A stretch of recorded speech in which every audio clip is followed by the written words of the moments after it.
मेरा क्वेश्चन ये है कि जैसे मैं टीचिंग सेक्टर में हूँ। तो सर ये लगता है जैसे कभी कभी हम क्लासेस में जाते हैं बच्चों को सिखाने के लिए, लेकिन बच्चे सीखना नहीं चाहते। वो सर रील्स, इंस्टाग्राम, यूट्यूब और गेमिंग इन सब में बिजी हैं। सेम चीज़ होती है जैसे हमारे साथ। जैसे अभी लेटेस्ट में आपका एक वीडियो अपलोड हुआ एआई से जनरेटेड। तो हम लोगों ने देखा उसको, और उसके बाद थोड़ा सा अंदर से आग टाइप की आई। फिर उसके बाद हमने पढ़ना शुरू किया चीज़ों को, एआई क्या होता है, कौन कौन से इस समय टूल्स चल रहे हैं एआई के। लेकिन सर मैंने फिर से ये ऑब्जर्व किया, और काफ़ी लोगों को मैंने शेयर भी किया, कि वहाँ पे हमें ये तो समझ आया कि हमें एआई टूल्स के बारे में जानना चाहिए, उनको सीखना चाहिए, लेकिन फिर भी हम सीखते क्यों नहीं उनके बारे में? फिर हम गिव अप कर देते हैं, फिर वही रील्स और Instagram, YouTube reels, Facebook reels, यही सारे में बिजी हो जाते हैं। तो कहीं ना कहीं सर, ये जानते हुए भी कि हमें अपना टाइम वेस्ट नहीं करना चाहिए, फिर भी हम अपना टाइम वेस्ट करते रहते हैं। अच्छा, एक बात बताइए, मेरा आपसे एक क्वेश्चन है। आपने एक क्वेश्चन पूछा, मैं आपसे एक क्वेश्चन पूछ सकता हूं? Yes sir, yes sir.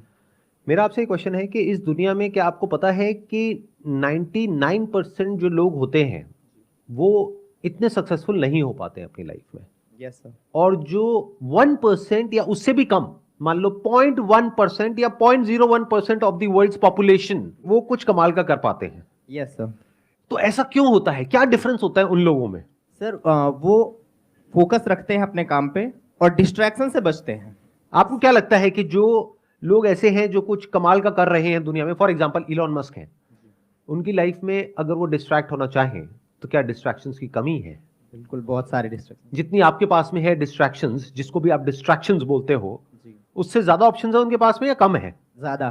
तो वो जो चाहे वो कर सकते हैं। बिल्कुल सर। यानी जो आपकी वाइल्डेस्ट फैंटेसीज हैं, उससे कहीं जो ज्यादा। आप घर में बैठ करके रात को इमेजिन करते हो, वो चाहे तो एक्चुअल में वो सब पूरी कर सकते हैं। आप समझ रहे हो मेरी बात? Yes sir, yes sir. तो डिस्ट्रैक्शंस उनके पास आपसे बहुत ज्यादा है। फोकस कहां से आ रहा है उनके पास में? उनके पास में तो वो सब कुछ है जो उनको चाहिए, उससे बहुत ज्यादा है। तो ये फोकस कहां से आ रहा है? एक मिनट, ये इंपॉर्टेंट क्वेश्चंस हैं। बोलो मत, सुनो आराम से, ठंडे दिमाग से। यही हमारी प्रॉब्लम है, बहुत जल्दी बोलते हैं, इसीलिए डीपली कभी समझ नहीं पाते, इसीलिए हमारी लाइफ में एक्चुअल में कोई चेंज नहीं आता है। बट ऊपर ऊपर लेवल से सुन लेते हैं, हाँ हाँ सर बहुत बढ़िया बोल रहे हो, बहुत बढ़िया बोल रहे हो, बहुत अच्छा लग रहा है सर, तालियां बजाई। उसके बाद में घर गए, वही किया जो कर रहे थे, कोई फर्क नहीं आया। सर मुझे लगता है कि वो एक बार जो गोल उन्होंने डिसाइड कर लिया, उसी से रिलेटेड चीज़ों को पढ़ते हैं, उस गोल से रिलेटेड लोगों से मिलते हैं, उनके साथ में उठते बैठते हैं, तो वैसी ही बातें होती हैं। ऐसा तो नहीं है। अगर आप इलोन मस्क की लाइफ को ध्यान से स्टडी करोगे तो देखो उन्होंने अपनी लाइफ में क्या क्या किया। So there is no one particular goal in his life, there are multiple goals. उनकी एक कंपनी है जो कुछ और ही कर रही है, दूसरी है जो कुछ और ही कर रही है, तीसरी है जो कुछ और कर रही है। तो ऐसा भी नहीं है कि उनका कोई एक ही गोल है जिसके ऊपर वो फोकस्ड है, जैसा हमको लगता है। जैसे सर आपने पूछा कि उनका क्या गोल होता है जो अपना काम के प्रति हमेशा एक्टिव रहते हैं और वो डिस्ट्रैक्ट नहीं होते, तो उनको एक मतलब माइंड में ये रहता है कि दुनिया को कुछ प्रॉब्लम सॉल्व करके देना है, दुनिया को कुछ टेक्नोलॉजी देना है, दुनिया को कुछ ऐसा कुछ दे के जाना है कि आने वाला जनरेशन को ऑटोमेटिक वो करते जाते हैं। एक बात को मेरी ध्यान से समझना, एक है जो कहानी आपको सुनाई जाती है और एक है जो कहानी एक्चुअल में होती है। दोनों में जमीन आसमान का फर्क होता है। एक स्टोरी है जो ये लोग आपको सुनाते हैं या जो आप तक पहुंचती है, और वो कैसे पहुंचती है? एक मार्केटिंग की पूरी पूरी दुनिया है जिसके थ्रू एक कहानी आपको बताई जाती है। और एक्चुअल में जो कहानी होती है वो सिर्फ उस इंसान को पता होती है कि एक्चुअल में कहानी क्या है। मेरी बात आई एम नॉट श्योर आप में से कितनों को समझ आ रही है, कितनों को नहीं आ रही है। एक है आपके माइंड में जो इमेज बनी हुई है एक पर्टिकुलर एंटरप्रेन्योर की, जो हो सकता है पीआर की और मार्केटिंग की पूरी मशीनरी है, उन्होंने एक स्टोरी क्रिएट करी है और उस स्टोरी के अकॉर्डिंग, उस नैरेटिव के अकॉर्डिंग कुछ एक्शंस ले रहे हैं जिससे कि उनकी इमेज पॉजिटिव बिल्ड हो आपके माइंड में, जिससे कि आप उन पे ट्रस्ट करो और आपको लगे कि वो बहुत अच्छे इंसान है। क्योंकि अगर आप उन पे ट्रस्ट नहीं करोगे तो वो कोई भी काम नहीं कर सकते हैं। अगर वो कोई भी काम में सक्सेसफुल होना चाहते हैं तो उनको आपका ट्रस्ट चाहिए। तो पहले तो इस कहानी को डिकोड करना सीखो लाइफ में, और उनको छोड़ो।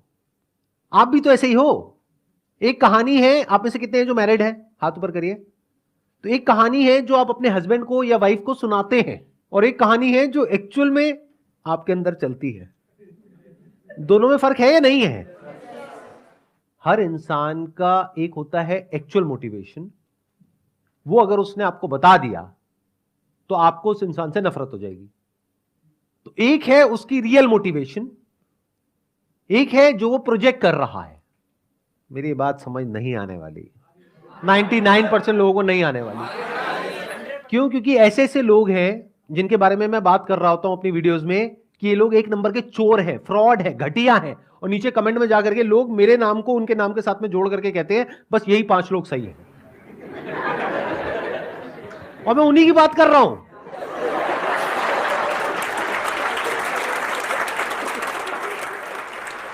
चलो आपको बड़े सिंपल तरीके से बोलता हूं, अगर अभी भी नहीं समझ पाए तो भगवान ही आपका मालिक है। मैं उन लोगों के नाम नहीं ले सकता क्योंकि बहुत बड़ी कंट्रोवर्सी हो जाएगी, बट द पॉइंट इज ऐसे लोग जो आपके माइंड में आते हैं 5-10 लोग जो आप कहते हो अरे ये बहुत बढ़िया है, ये बहुत बढ़िया है, ये बहुत बढ़िया है, ये बहुत बढ़िया है, there is a strong possibility उसमें से 99% बहुत ही घटिया लोग हैं अंदर से।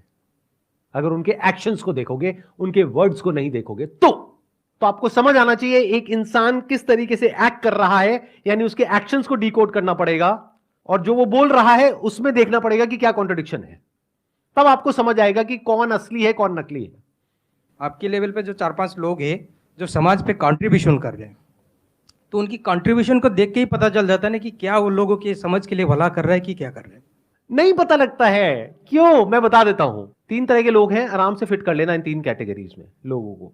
एक वो है जो अंदर से भी करप्ट है, बाहर से भी करप्ट है, पता है ये आदमी तो चोर है।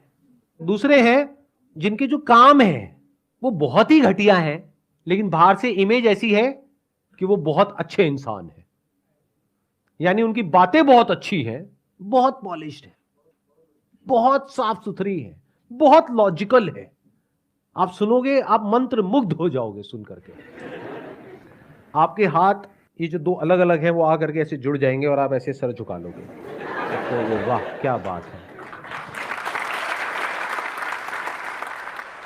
यानी उनकी बातें बहुत कमाल है, आप उनकी बातों में ऐसा खो जाओगे कि और कुछ आपको समझ ही नहीं आएगा, आपका मन करेगा बस बैठ करके उनकी बातें सुनते रहो।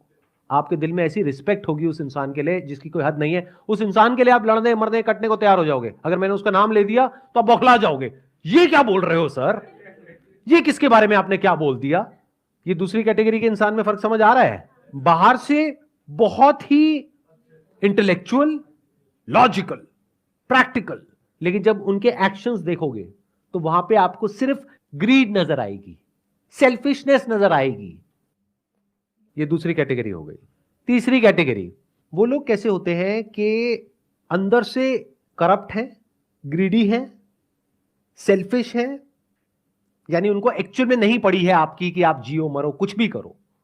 बाहर से अपनी एक ऐसी इमेज बना दी कि मैं बहुत अच्छा इंसान हूं, फिर उस इमेज को इनकैश किया, और अगर आज उनके पास में 10 करोड़ है तो अगले 3 साल में उनके पास में 100 करोड़ आ गया, 1000 करोड़ आ गया, और उस 1000 करोड़ में से 10 करोड़ या 20 करोड़ वापस से रोटेट कर दिया आप ही लोगों में और अपनी इमेज को और स्ट्रांग कर दिया। कुछ बहुत बड़े लेवल पे गड़बड़ कर रहे हैं, लेकिन कुछ छोटे लेवल पे अच्छा काम कर रहे हैं, उस अच्छे काम को हाईलाइट कर रहे हैं, जो गड़बड़ है उसको छुपा रहे हैं, और दुनिया की नजर में बहुत अच्छे इंसान हैं। दुनिया उनके लिए लड़ने को, मरने को, कटने को तैयार है। चौथी एक कैटेगरी है जहां पर रेयरेस्ट ऑफ रेयर कुछ लोग होते हैं। वो कैसे होते हैं? जो अंदर से भी कुछ बदलाव लेकर के आना चाहते हैं और बाहर से भी कोशिश कर रहे होते हैं, और वहां पर कोई कॉन्फ्लिक्ट नहीं होता है, यानी उनके अंदर की दुनिया और बाहर की दुनिया में कोई फर्क नहीं होता है। जैसे वो अंदर से है वैसे ही बाहर से है, यानी कि कोई प्रोपेगेंडा नहीं है, कोई पीआर नहीं है, कोई मार्केटिंग नहीं है, जो है सो है। बट ऐसे लोग रेयरेस्ट ऑफ रेयर होते हैं। अब ऐसे लोग कैसे बनते हैं? क्या ये आपका क्वेश्चन है? इस कैटेगरी में आपको आना है या बाकी की जो 3 कैटेगरीज है उसमें आना है? क्योंकि जो बाकी की 3 कैटेगरीज हैं उन लोगों के पास भी पैसा कम नहीं है, पावर कम नहीं है। अगर उस तरह से आप फोकस होने की बात कर रहे हो तो आपको क्या चाहिए? आपको ग्रीड चाहिए, आपके अंदर लालच होना चाहिए। बाहर से आप जो मर्जी दिखाते रहो, अंदर से डिजायर फॉर मोर होना चाहिए, हंगर फॉर मोर होना चाहिए। जिसके अंदर है वो आगे बढ़ता रहेगा, कितना ही आगे बढ़ जाओ कोई लिमिट ही नहीं है। जिसके अंदर नहीं है वो नहीं बढ़ेगा। इन सिंपल वर्ड्स, उसके लिए बर्निंग डिजायर चाहिए अंदर से वो करने का। तो रास्ते में जो भी आएगा आप उसको मिटा दोगे, हटा दोगे, और आगे बढ़ते चले जाओगे अपने गोल की तरफ। तो क्या इस तरह के गोल सेटिंग की आप बात कर रहे हो? इस तरह की ग्रोथ की आप बात कर रहे हो जो आपके लिए तो अच्छी हो, बाकी सबके लिए चाहे बुरी हो उससे फर्क नहीं पड़ता है। जब आप ग्रोथ की बात करते हो तो आप ऐसे ही लोगों को देख करके चमकते हो और ऐसे ही बनना चाहते हो, चाहे आप एक्सेप्ट करो या ना करो। तो आपको इससे फर्क नहीं पड़ता है कि वो इंसान जो आपका आइडल है वो करप्ट है अंदर से या एक्चुअल में अच्छा इंसान है। आपको बस उसके जैसा बनना है, उसके लेवल पे आना है, चाहे उसके लिए उसको भी हटाना पड़े वहां से तो आप हटाने को तैयार हो, बाकी सबको कुचलना पड़े आप कुचलने को तैयार हो।